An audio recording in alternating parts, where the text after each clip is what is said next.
No matter if you have a really big team from a large company or just a family with a couple of kids, we are talking all about culture and how you instill culture in your business that can be applied to your family. And culture really comes from the top down, not from the bottom up. And on today's episode of the Rainmaker Family Show, we interviewed Mimi Du, who has incredible wisdom on culture, how to cultivate this. Her and her husband, Jim, their business, they hit the Inc. 5000 list for the third year in a row. And that does not happen unless you have good systems, good culture, people in the right seat. And we really dove into practical things, even from like your first hire. What types of things should you look for versus what types of things should you be avoiding? So you're going to love this episode. It's a little bit more practical and tactical, but it's a good one. So today on the show, we got Mimi Du. Welcome to the show, Mimi. Hi, Stephen. Hi, Chelsey. It's so awesome to have you here. These guys, we met through a mastermind. We actually started working with them. They have a fractional family office that basically takes care of all your financial stuff and reduces the time it takes to do all that stuff. It's been amazing working with you guys. But I think as we've gotten to know you and Jim, we've really seen that this company, being clients, working with them, we see how well-oiled machine it is. But two, we see how their people show up, like their team shows up. And I think one of the superpowers Mimi carries, we really want to dig into today is culture. Like, how do you create incredible culture in a company? And why is this important? And so Mimi, I kind of want to just dive right into that. How do you define culture when it comes to a company? Yeah. Thank you. Especially, this is my favorite topic to talk about because culture is all about people. And it doesn't matter how small of a company that you have or how large of a company, you cannot grow without people. And culture, how we define culture are your values, the why of why we are all working together toward a common goal. It's not just about profit, it's about people and profit together. And I know you guys have grown substantially. I mean, I think you hit the Inc. 5000 list. Is it 3 years? Yeah, 3 years in a row. Yeah, we're really proud of it, excited. And again, it's because of the people and the culture. Yeah, that's amazing. Take us back to the early days of the business, because I think one thing I've heard said recently, which for people not paying attention to culture, they were like, you have a culture in your company, regardless if you created it or not, if you're intentional about it or not. So take us back to the early days. I know you had said, hey, we learned this through hard mistakes. What were some of those mistakes that you felt like you made that helped you actually build the culture that you have now? We just assumed that our employees would follow us, the leaders, just really mimic what our values we thought we were clearly communicating. And so we were not intentional about building a culture. We just kind of drifted along thinking that culture would happen organically. Anytime you let something drift, it usually moves in the negative direction. And so it's just like with even any relationship. I mean, the relationship that you have, the relationship that I have with my co-founder, Jim, we've been married 32 years. But if we let it drift, it'll move in the negative direction. So we're, again, very intentional. But let me get back to culture. Is how we did that was we were just focusing on hiring the right skills of a position. We weren't thinking of, is this person a good fit? Does this person really live the core values of we thought we were organically bringing about the organization? And so we made mistakes of hiring for skills, number one, and then finding out very quickly within 3 months' time that the employee wasn't a good fit into our culture. And so some of the things, and I'll go into a little bit more depth about what our clear core values are now, and we live it. We're constantly talking about our core values. So collaboration being one of them. Some of the employees we just hired, who we thought was the right fit, wouldn't collaborate, wouldn't speak up, didn't have the transparency, disagreed with the vision. And so those were the mistakes that we made when we were not intentional about culture. Mimi, I like want our listeners to really grasp like onto culture and how if you like I love what you said, if you are intentional about culture, Mhm. it'll negatively almost like cultural can be like negatively like just happen, and being really intentional is so important. And I think our listeners need to catch, regardless if you have a big company, if you have one VA, it doesn't matter. Like, I think what we're talking about today can be translated into your family as well. Like, we have core values for our family. These are things that can be applied in both ways. So even if you're listening, you're like, well, I don't have a big team. Like, I don't necessarily have a desire to hit the Inc. 5000 list. Like, this is still super important. And culture is created, it could be created in your school, in your home, in your church. Like, there's so many environments where you can pay attention to that. So I really want our listeners to know that. But Mimi, and talking about creating culture and having your employees have this like feedback loop and everything, Mhm. what are some ways now that you guys have implemented, or even in the last 5 years, so that everybody in the company is on board with culture? Like, what do you do on like a daily or weekly, and then even like a monthly basis to instill culture? Sure. Everybody is, first of all, very clear on our mission. And I'm going to start with the how. Our mission is to unlock resources and foster connections to make rich real for high impact entrepreneurs and the lives they touch. So when we Mhm. onboard, we first start with our mission, and then we're very clear about communicating the why behind our mission. And so from the beginning, the onboarding stage. So, and then everybody is trained, and we go through this intensive training about our 5 core values, which are: we are transparent, we are collaborative, we are curious, we are visionary, and we hustle the GSD. And we have defined that well over and over. So then we also have biweekly meetings. I have a team they're all over. So gosh, we're in about like 25 states now, because we've got clients in 40 states. So we have a remote team. We also have a local team. So we meet biweekly over Zoom. We start with the core value share. So again, everybody honors somebody on the team of, so and so was very good with transparency by this example. And Mhm. then another thing that we do is we have specific team meetings where we do a spotlight on the specific core value. So we go over the definitions, because if you assume that transparency means just saying whatever you want, it doesn't Mhm. necessarily mean that. It means, for us, it's radical candor with kindness, having hard conversations, being courageous even when you're uncomfortable. So we define that, give examples, ask people to interact with that. Some of the other things that we do is we fly everybody out once a quarter, because magic happens when you're in person.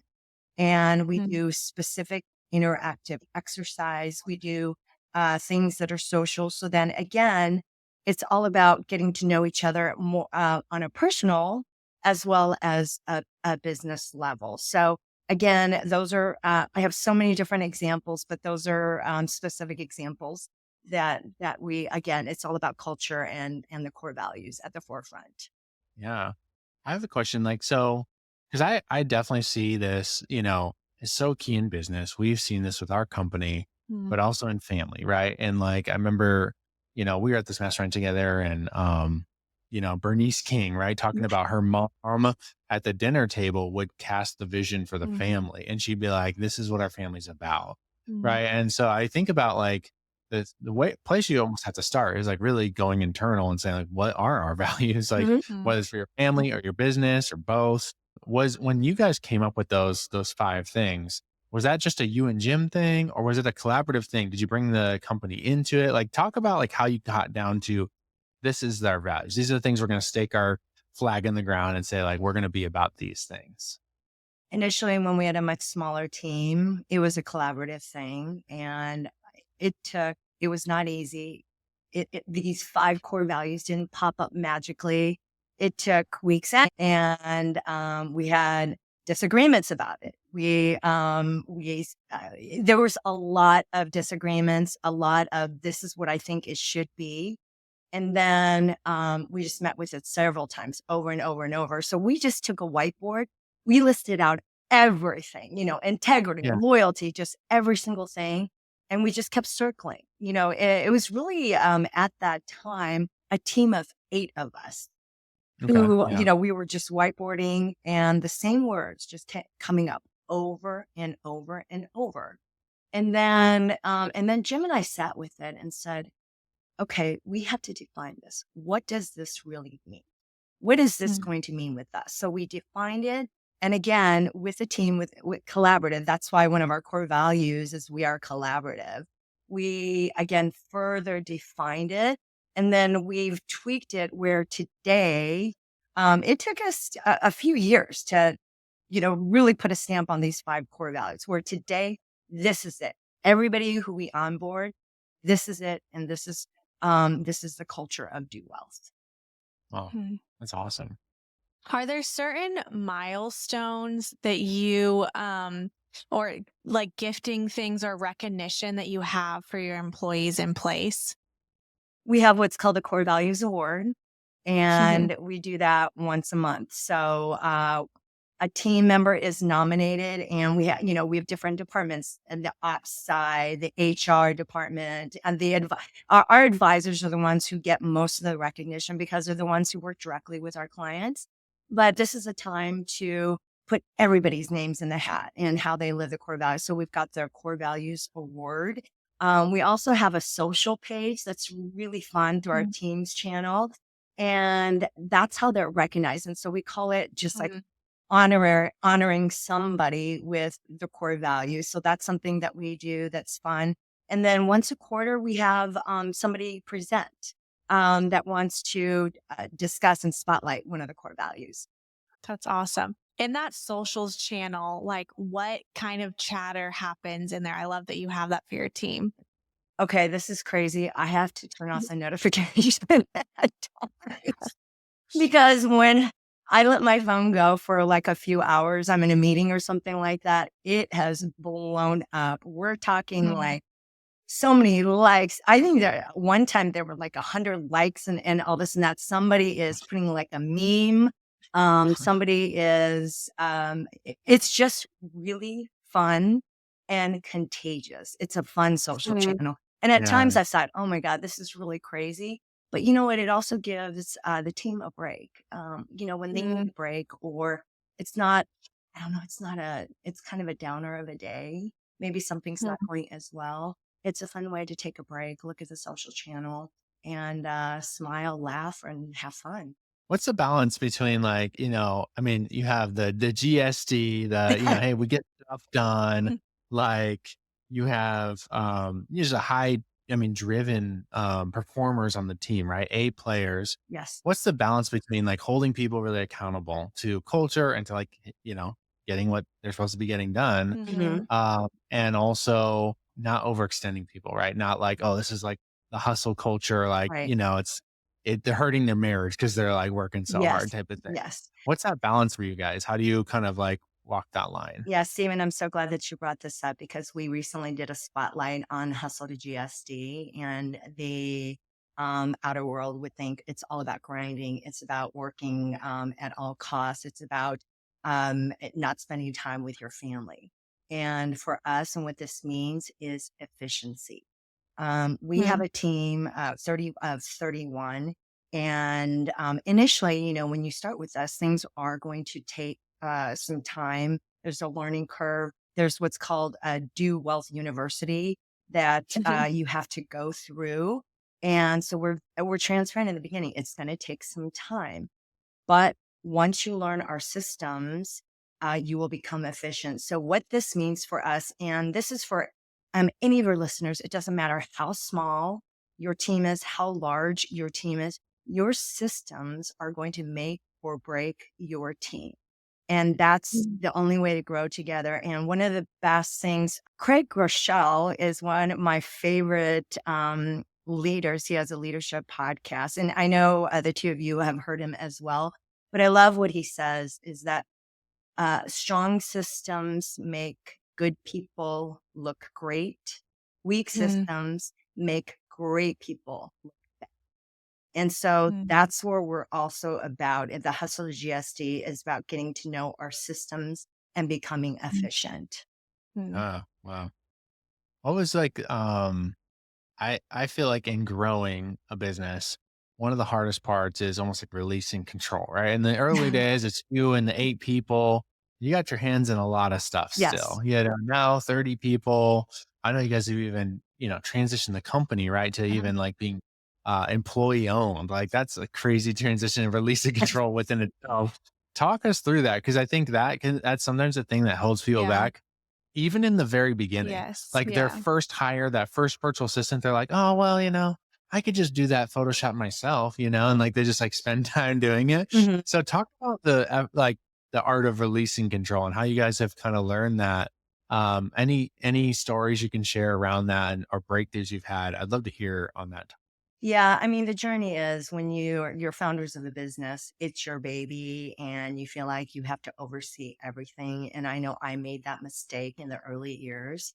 And that cost me the time of really finding space for myself. And when you don't have space and you don't have creativity, Jim and I were not spending as much time together, even though we're working together. We're running a business together, we weren't finding any personal time.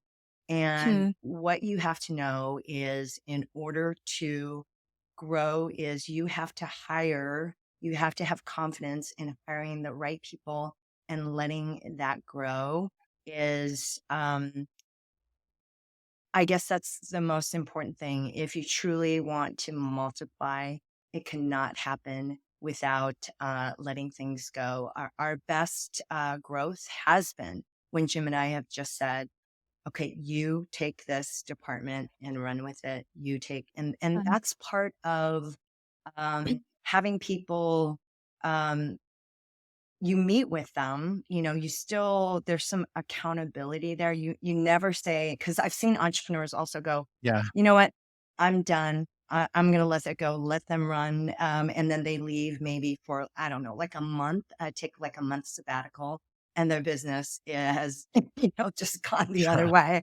Mhm. So what you do is just let you give up control and have people report to you, and the being a good leader is letting people go. And again, like Craig Rochelle and John Maxwell are my two favorite people when it comes to leadership. They're all about running a business of letting your people control and help to build the business instead of you. So in other Yeah. words, creating a leadership culture rather than a track. And so Mm. we do a lot of training, we do retreats, and a lot of this is for our young leaders who are up and coming to have ownership because the detriment is, like I was saying earlier, is you just don't have time for yourself. You don't have time for your family, and it just becomes all consuming. And you forget about the why Mm. of the business. Hmm. I think a great mark of his leader is receiving feedback well and having to have those hard conversations. How have you and Jim navigated in your company over the years, receiving feedback, good and bad? Like, what does that look like in your company? That's the one thing that I would say one of our superpowers between Jim and myself is we've always been very direct with each other and Hmm. also having uncomfortable conversations, just having courage to do that. And so that has always been an early core value just between he and I as far as our Mhm. marriage. And that has really bled into our business because we both hate when there's things that are attacked behind so and so's Mhm. back, or let's just get directly to to the issue, the problem, and let's solve it. And so we've always said everybody has a voice. For example, we used to have interns who would give us feedback, and we've always been good. We know as leaders, you cannot grow without feedback and hearing Mhm. hard things too. Yeah, Yeah. that's good. When you and Jim were first married, because it sounds like it was something that you modeled early on in your marriage that kind of spilled over into your company. Have you always been someone who has been like really direct, or how did you build that muscle? Reps. Chelsea, the best thing is really reps over and Mhm. over. And it's not comfortable. And especially, a lot of us women, we have that softer side. But I come from, I'm the oldest from an immigrant family. And so I was used to always taking charge, Mhm. getting things done, helping out, and pretty much taking care of everything. But still, as a female, and especially as a founder, and the industry that I'm in is very masculine as well. Mhm. It's Yeah. not comfortable. It's really not comfortable. And I used to just have to give myself talks. I would have to just say, okay, what is a goal that I need to accomplish? What is it to move things forward? So it Mhm. would be a lot of anxiety initially, but after more reps and seeing the results, it becomes easier. Mhm. That's encouraging, especially for me because like I would say when I was growing up, like my friend group, I was always considered like the mom in the group, the responsible one, and I would get things done, even in group projects and things. I was always the one to like carry us to the finish line to get the A on the paper. So in some ways, I guess I was direct, but I think just being in the entrepreneur space or having people I tend to like, oh, I don't want to offend. Like, if I'm direct, am I mean? Like, I think I saw strong women in my life maybe get outcasted, or maybe I assumed they were. And so I think I've taken that on. So thank you for encouraging me to take reps. And I've learned that if I can take reps, like not only in the business, Mhm. but in real life, like I'm going to have to send our 4-year-old's like preschool teacher a message because he's a little concerned about something he's doing tomorrow. And like, I just want to have a conversation about it. So it's like practicing on both sides so that it carries through, not just in your personal life, but then your business as well. So that was encouraging to me. Thank you, Mimi. Transparency and being direct does not mean not be hmm kind. You can be direct and be kind. In fact, I Yes. believe the best leaders are direct and kind. hmm Yeah, that's powerful. What would you say are culture killers? Like first 90 days, you hire someone, you start seeing some things, and you're like, oh man, red flag. What are some of those culture killers that you guys watch out for? Yeah, for right away, non-collaborative, mm will not take feedback, argumentative. I so non-collaborative, especially like I've got it, I can do this on my own. mm Are some of the biggest killers, Yeah. and Anyway, not following our those systems. Yeah, oh yeah, totally. And do you have any tricks to spotting that in an interview? Like, cause it's hard, like on an interview, if everyone's putting their best foot forward. Yes. Any like interview tips for kind of like sussing out culture? Cause I think, like you said, a lot of us hire for skills, right? Oh, can Mhm, they do the skill? mhm, But mhm. how do you interview for culture and how do you look for those things early? Yeah, so the interviewing process, ours is quite a process. We take our time and we lose good candidates because of that as well. But it's usually a minimum of 60 days. So our COO has created a interview. It's what he calls an interview marketing funnel. Because mm all of us thought of it as not finding the right people problem. He said it's a marketing problem.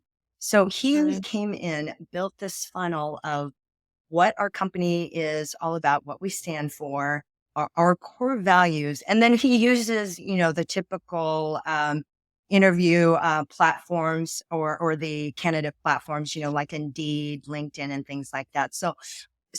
We'll have like thousands go into this funnel. Then they have to send us an interview. They have to also, so I'll talk specifically about the advisors. Then they have to take an assessment for skills, which is easy to do. Then we use what's called a predictive index, which is, there's two components to it. There's a behavioral part, and then there's a cognitive part. It's just like how quickly you can answer questions. And then we have them meet with the team. It depends, like on the advisory team, usually like the exec team. And then when it comes to culture, I'm the last. And that's the thing. A lot of founders, a lot of leaders, they go, I don't want anything to do with the interview process. When the employee gets hired, then maybe they'll combine to do some steps, et cetera. Yeah. What we have learned is I have to be involved. It doesn't matter what position. And I have specific questions that I look for is history. So I ask for examples of, when you've had different conversations, give me some examples in both work and in business. So those are the things and I have, and in fact, I'm happy to share some questions that I'll ask in the interview process. So it's about 60 days. And again, initially we look for skills, but at the end, it's all about culture. And for example, there have been where the whole team has been super high on an advisor, and I'll be the one to go, it's not going to work. So, and that's how important our culture is. I love how you pointed out, like, to ask questions both from their professional, like a professional answer, like give an example of something here, but then in their personal life as well too. Like that, I like that. I'm definitely going to take that for interviewing people and thinking through that. Oh yeah, absolutely.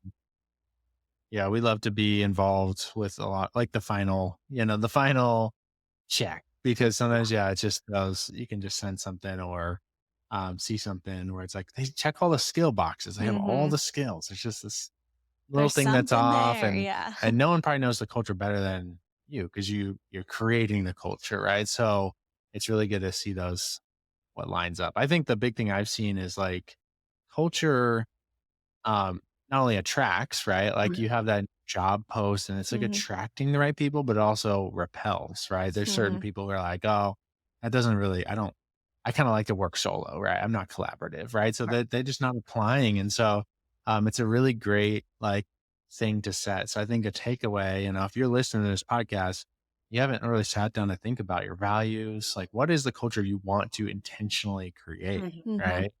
Whether it's your family, your business, an organization, on a board you're on, like whatever that is, sitting down and thinking that through, writing it out, and then bringing it to that community. I think that's just such a powerful way. And then, like you said, maybe reps, like getting it out there, doing highlights of people, shouting out, hey, they exemplified this piece of our values, right? Doing awards. I love that. That's super cool. I'm even thinking with our family, how we can do that with our boys, and just like, we have written this out for our family. We plan to roll Kai into it when he's 5. So he's 4 right now. But when he's 5, we're going to start some weekly family things. And I could just see him lighting up on just like, we give him the generosity award for the week or like whatever it is. I just think that'd be so cool to just start getting that language in them young, So, yeah. Any other tips for, maybe new entrepreneurs? Like, I think the advice has been amazing for all types of entrepreneurs, but it speak to the mom in our community. Maybe she's on her first hire, right? She's like, I just have a VA or two, I'm just getting started. Is there anything that you wish you would have known back then on that first hire that you would kind of speak to end the show today? Let's see. The thing is, the first hire is, how do they think? Are they first of all thinking of progress, or are they just telling me, what are the things that you want me to do? What are the things? So one of the things, this is what I learned early on. It doesn't matter who, whether it's one hire, 2 hires, is making them think for themselves, like thinking like a leader. So instead of bringing problems to me, and I want to fix everything. My personality was, I'll just fix it, everything. I'll tell you what to do, to do, because it'll just be solvable faster. Is bring me the problem. What are the 3 solutions that you think may solve the problem? And what do you think would be the best one? And Mhm. so that's, that's been really something that I've honed in as far as a culture. And so that's what we call as being visionary, because a lot of people think of visionary, you got to think of grand ideas, of moving the needle in huge ways. But visionary is also in your own lane of, Yeah. just solving. So that's one thing I would say early on is really important to set culture. And again, I just love being so intentional. It doesn't matter if you've got the one, create those values with that one. It's like a marriage. It's your employee. I mean, they become family. So, Yeah. Mhm. set the core values early on. I wish we would have done that. Like I said, we would have saved so much heartaches and time, of not wasting time with wrong hires. And then the number 3 is just don't let things drift. Is have the why behind the how is the main thing, and just don't let it drift thinking that that will become to fruition organically. Is you really need to know the why. Mhm. Awesome. Okay, last rapid fire question. Okay. Books, any books or resources that you Or love podcast. on the topic of culture? Oh my gosh, on the top. You know what? I'm a big John Maxwell follower, and I know all of us saw him at our Vision 2025 conference with Dr. Bernice King. I love his book, High Road Leadership. Mhm. Is something that it really is about setting your culture. And a leader doesn't mean it's about people.